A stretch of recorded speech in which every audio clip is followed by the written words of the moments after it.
I see more reason to worry about things spinning out of control in the Middle East. I mean, there are reasons to be very worried about Ukraine, but I think even more reasons to be worried.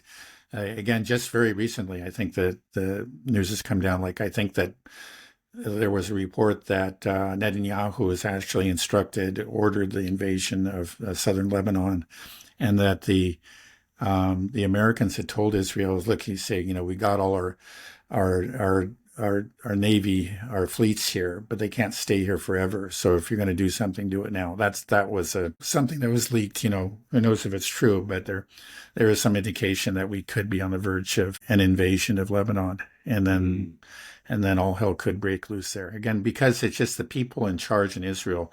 We have crazies clearly, and we have people that are deluded. But I don't think we just have it's not like the Israeli government, where the fanatics, and their fanatics are even scarier than our fanatics, and they're completely in charge, And I think they see that this is their one chance to get what they want. They get that greater Israel, and they're going to go for it. I hope to God that they fail somehow. They're foiled in their attempts, but I think it's clear that they're going for it. They're trying to make it happen. Netanyahu and Smotrich and Ben Gvir and these folks.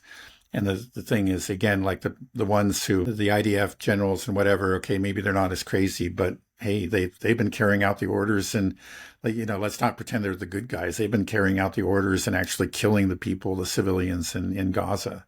It's not like they're and they've been assassinating, these people, whatever. They've been doing it. So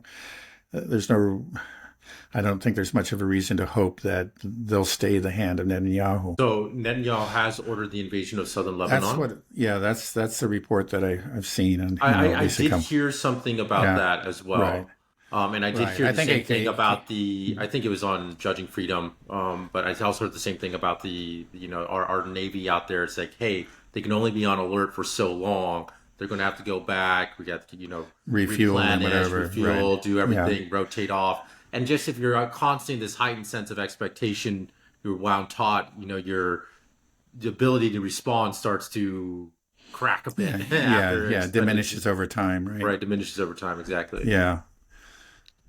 Well, I think it was in a Israeli paper. I haven't seen it actually reported in Western media, but I think it came out in an Israeli publication. I can't remember which one, but we'll see. If you were going to invade southern Lebanon, you shouldn't announce it. I mean, that is what the West does. We announced the counteroffensive for a full year before we did it. Well, I don't know that it was announced, but it was leaked that he issued that order. I guess there are some people that are worried about it and hoping that maybe is why it was leaked and want to pressure him not to do it. But well, another thing that I think it was Ambassador Chase Freeman said is that the Israeli Air Force really relies on clear skies, and they have a limited period of time, which is in the summer or I guess maybe early fall. So it's coming towards the end of the clear sky time. Right. When it gets later in the fall and winter, your Air Force won't be able to see as well and be as effective. So if you are going to do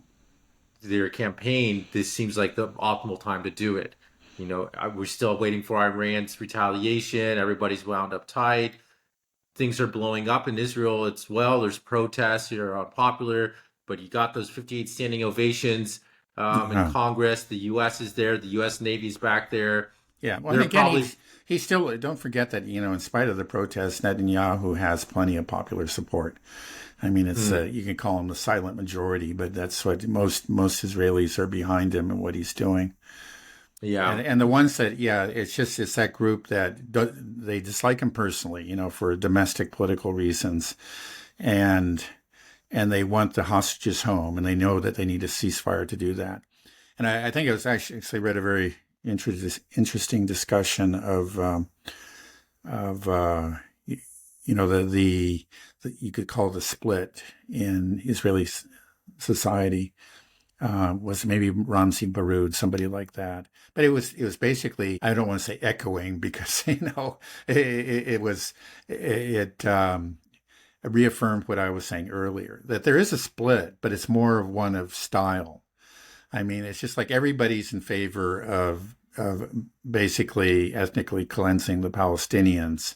But on one side, they want to do it slowly, like they've been doing over the last few decades, just incrementally, taking an olive grove and a village at a time, bulldozing a house, every week. That's how it's been going in the West Bank, and then in Israel, just like a slow starvation. And not Israel, rather, I mean Gaza, a slow starvation. So it was going slow, and it was actually working for the Israelis because the rest of the world just forgot about it. He said, okay, we'll just steal their land slowly, right?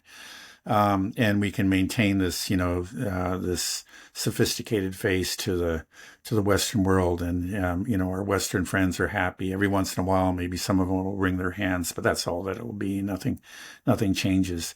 It seems like what they're upset about is that, okay, like the mask is off. It's just ugly open talk about ethnic cleansing and genocide, and it's going fast and everybody sees it. That's really that's the main, the people that are actually legitimately concerned about the Palestinians and would like for them to have a fair deal are just not a political force. They exist as individuals, brave individuals, within Jewish Israel, but they don't exist as any kind of political force. It's just they're all in favor of subjugating the Palestinians and taking their land. How is that possible? It just doesn't seem. Yeah, It seems yeah, it against wasn't always human true. nature. It's been a gradual transformation over time. I mean, the Israel, it was another. Just to give you an example, I remember, reading about these extremists within Israeli society. Like there was this Rabbi Meir Kahane, and he was just open about, okay, this is our land, and we need to kill the Palestinians on it and take it, right? Well, he ended up like his movement was banned as an extremist movement within Israel. This is like 30 years ago. I think it was one of his people that was assassinated, Yitzhak Rabin. But now, like Ben Gvir is basically was a disciple of his, and is part of his movement. They've moved into they were on the extremes, and they just moved into the mainstream. And that's something that's happened gradually over time, and people who are paying attention could see it. It was been happening for decades, but again, because it was gradual, just most of the world didn't really notice it. I find it hard to believe that there's so few people that won't speak out and say that, hey, maybe we should have a two-state solution, live in peace with our neighbors, even if it's not out of love for the Palestinians, but just for your own self-preservation, Right. saying like, looks bad on Israel. We're a very wealthy, prosperous country. We're concerned about our security. Maybe the best way to safeguard our security is to leave the Palestinians alone, to stop these illegal settlements, stop taking over their land, stop mowing the lawn in Gaza, stop bombing Syria and Lebanon. But why aren't there more people that have that very rational, reasonable thought to preserve their own country? Surely they people in Israel have to be worried. Yeah. They've created, like you said, they've sowed hatred throughout the whole region and the whole Yeah. Muslim world. And basically, in many ways, the whole world right now, and it's all directed at Israel. Yeah. And it's like, well, maybe you're doing something wrong, Israel. Like Yeah. they don't seem to be able to come to that conclusion. I Yeah. don't understand why, or very Yeah. few do. Right.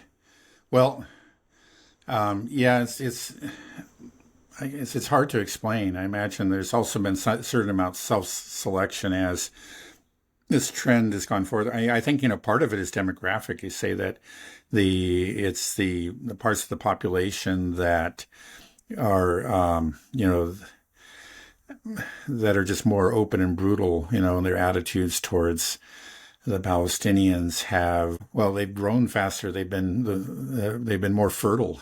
That's part of it. And then I imagine that as this trend is underway, there's a certain amount of kind of like self-selective emigration on the part of Israelis who just don't like the trend. They say, I don't like the way this country's going. Let's move to France. Let's move to the US. Let's move to Germany. Right. I think that's probably also been happening. And then, especially since October 7th, you've had this, you've sown hatred. At this point, you just think, well, geez, it's like, there's no point in talking about peace. They all hate us, you know. So we just have to keep on killing them, because if we stop, they're going to start killing us back. I think that you get into that frame of mind and you start to create, in a way, you make you created that reality, right? You get in a knife fight with somebody and then you attack somebody and start stabbing them. Well, like halfway through, and he starts to pick up a knife halfway through. You just say, well, maybe I shouldn't have done this. It's just like maybe too late. He's going to start stabbing you. I think there's. Yeah, no, I think that makes sense. I think the self-selection is a good point. I mean, when you think about it, Israel is really a fake country in many ways. It's just the people that move to Israel are people that believe in creating the greater Israel, believe that this is their land, that they're entitled to it. So it self-selects for the people that have that strong belief already. That are like, oh, I'm going here to just claim and take what's mine. They have that kind of conqueror or reclaiming mentality, whatever it is. And then, like you're saying, the people that maybe get there and realize, like, oh, I don't feel so comfortable with this, they just leave, because 20% of Israelis have dual citizenship anyway. Those are the people who tend to have dual citizenship. Right. So they leave, and so you get the ones that come over that want to create and fulfill and believe they're on some kind of holy mission, to reclaim and create greater Israel. And then the ones that think that's a little bit too extreme, they have no problem just leaving. So you just get this condensation of extremism. And like you said, the settlers are incredibly extreme, and that's their purpose. There's 700,000, 800,000 of them now. And like you said, they have... In the West Bank, yeah. In the West Bank, right, just in the West Bank. And they have very large families. And they raise these kids to say that this is really your purpose. I've seen just footage of some of these schools out there in the West Bank that these kids go to, and where they're just taught that this is your land and that you need to take it from the Arabs and that you need to kill them. And it's extreme. It's really extreme. Yeah. And it's not even that hidden. And people can find this footage. You just have to look for it. You'll never see it on mainstream, of course. Right. It's everywhere. Right. No, it's there. It doesn't take much of an effort. It's just like if you leave your mainstream bubble, you can find all these things very quickly. The mainstream does a good job of suppressing the stuff. Occasionally something gets through, and then that's always treated as some kind of anomaly. And, the Israelis are very upset about this, and they'll investigate or whatever. But it's for people who pay attention, they know that this is just the day-to-day reality in places like the West Bank. Yeah. Okay. Well, Dad, we have the Kiev getting long-range missiles soon with the ability to strike deep into Russia. We got Netanyahu announcing that he's going to invade southern Lebanon. We have Iran that's been building up this retaliation for a month and a half now. Who knows when it's going to happen? We're screwed, right? This is blowing up. I'm just seeing all these things, and it's just getting worse and worse and worse. It's going to explode, right? World War III is coming, I feel like. I hope cooler heads prevail, but we always say that, and they never do. They always step closer and closer. Perfectly. Last Friday I was trying to say, "Hey, looks like cooler heads actually preveled." This that was even on Monday, I think, just 2 days ago. Oh yeah, Monday. Yeah, right. Okay, yeah, and then here we are. Right. It's just sort of like we're just steadily, not really maybe even marching, but kind of shuffling towards the abyss, Yeah, just blundering our way right into it. Yeah, I don't know. I think it's really, really real now. And I think if you ask me, will we be in World War III within 6 months? I'm like 50-50 chance now. 50-50. My only hope is that the U.S. and NATO have exhausted their stockpiles so much, and their populations are so against the idea of war that we will try to go to war, drum it up, and then we'll do some things, but our response and our ability to respond will be so weak. Our ability to mobilize will be so difficult, and it just will peter out. That we'll try to start the engines, and it'll just grow. Yeah, no, again, like I've said many times, I have more reason to be actually hopeful about what's happening in Europe. It is a very, very dangerous situation, don't get me wrong. But I have more reason to be hopeful there. For part of, because the objective circumstances, I think, in the end, again, these people like Tony Blinken, they live in a make-believe world. They're the neocons just don't seem to really have any interest in or any concern about real physical constraints. I guess they have an unlimited faith in the power of the West, and in particular of the U.S. to do whatever it wants. That's part of being a neocon. It's just like, and that came out of the 1990s again. And I don't think they've really woken up to the fact that there are limits, and that the limits are we're actually bumping up against them right now, in terms of weapons and fiscal support too. And at some point, it just, maybe reality will win the day there. um, so, but yeah, like I've said many times, you have these people that are really, it's not an exaggeration. We're not just engaging in any sort of heated rhetoric. And I say that these are genocidal fanatics, that are running Israel. They really are genocidal fanatics. And that's a very scary situation. If it was just Israel, okay, they really can only do so much, but they have the backing of the United States, that we're all well aware of it. So that I find is the really alarming. Again, I may be proven wrong. You never know what's going to happen. But if there's a large regional war that eventually entails the use of nuclear weapons, I would bet that it would happen in the Middle East first. Do you think that if there's a large regional war, that it would be contained to, It or do you could think be. that it It could could be. spill Again, out? I think I don't think, again, the Russians and even NATO really don't want to wage World War III. I think at least there are enough people on both sides that they'll try to contain it. But the wars aren't always containable. Once a war begins, you just never know where it's going to take you. So once again, it's just going to be the Muslim world that's just going to suffer really, really unfairly, really Yeah, unjustly. yeah, It's really, I really feel bad for the Muslims, the yeah, Muslim world, just the whole Middle East. This problem wasn't there. They didn't create this problem. They yeah, just inherited it, and millions of their people have died. They have been kicked down. They're trying to throw their economies back into the Stone Age. They'll let them develop sanctions, and it just keeps on going and going and yeah. going. You're right. No, it's a It's terrible really, injustice. I agree. yeah, and there's this belief, I think, that's ingrained and pushed in a lot of in the United States and Western Europe, that somehow Muslims are the enemy. Muslims are the enemies of Christians. I get that. I get that a lot from people around here. Even, I don't. They just talk to your neighbors, and there's this idea that somehow they're the bad guys, and the Yeah, Jews are the God's chosen people. It's such a strange thing coming from Christians, saying yeah, that, oh, these people from another religion that believe Jesus is burning in hell and excrement, those are your chosen people as a Christian? Why do you yeah. have this? It's such a strange Right. And phenomenon, and then, it's okay, so right. Well, powerful. right. Well, Muslims obviously have been the enemies of Christians, over the course of the last many centuries, ever since the rise of Islam. They conquered many former Christian territories. So, yeah, but in general, like, yeah, even the Muslim religion respects Jesus, as a prophet, and respects Mary. And the Jews, religious Jews do not. Let's just be honest about it. It is based on ignorance. And, in the recent, of course, there are a lot of people who have memories of September 11th, and they know that was carried out by Muslims. But they also didn't Or bother, the was great it? majority.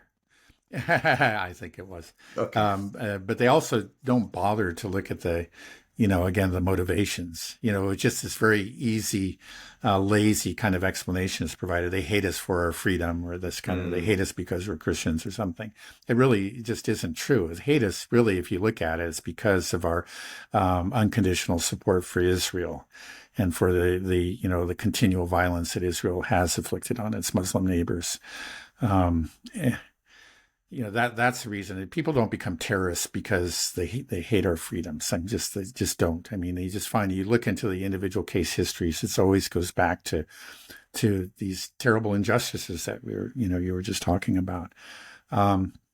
And then it's easy to conflate, Muslims. Muslims, we're talking about, billions of people, and there is a very small fraction of them that are jihadists. That it comes out of Sunni, Wahhabist sects that engage in these attacks, often against other Muslims. That's the thing, is like within Muslim societies, they often regard these people as a serious problem. That's one reason, like you see now, the Muslims in Russia are very closely allied with Putin.